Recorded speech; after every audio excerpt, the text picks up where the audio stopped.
When I met with Alma to plan this service, she shared stories of Elsie who loved to boat.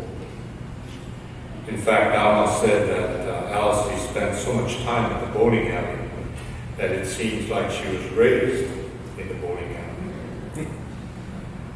She loved to bake. She also loved to volunteer and help at Tununalil School.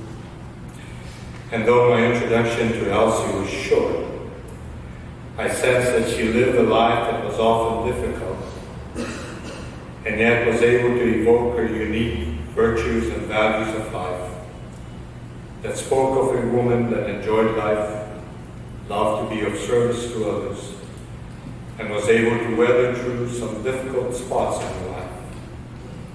In the end, she lived with Alma and Nicole, and on July 12th, she suffered a cardiac arrest and died at Straub Hospital.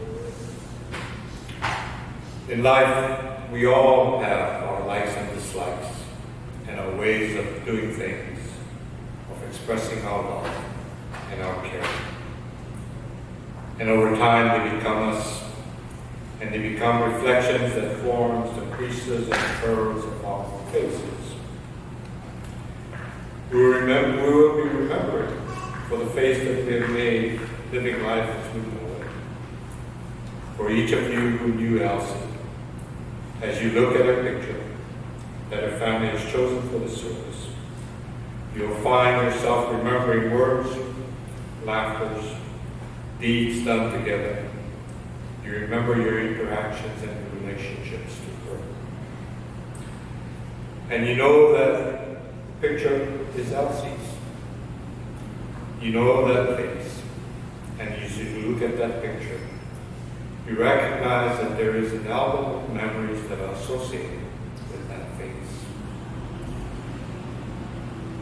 Your memory album is a gift that each of you should treasure. Although Elsie has died, there is so much that is left of her in terms of the memories that you've had with her. And we heard some of that. Even as you affirm that she has died, there is so much to remember. In the bestseller Tuesday Morning, the author of the book, Mitch Elton, quotes a conversation that he had with Maury about the issue of death. And Maury says to Mitch, death ends a life, not a relationship. And this is true about Elsie. Elsie has died, but you still have a relationship with her. As Christians, we are called to remember. The Jews were encouraged to remember their ancestors, Abraham, Isaac, and Jacob. In the gospel books of Matthew and Luke, we are given the genealogy of Jesus. So as we read that, we see who came before. We too are called to remember our genealogy. And we need to remember those who have died. And in 2014, our family had a reunion that included relatives from Japan. And for that event, we made an album of our family, including the relatives of Japan who have died and are still living, beginning with our grandparents, and including the youngest who was born in 2011. This is our album. And I don't know how many times I've gone to look at the names, because names come to us about our cousins, our uncles, our aunties.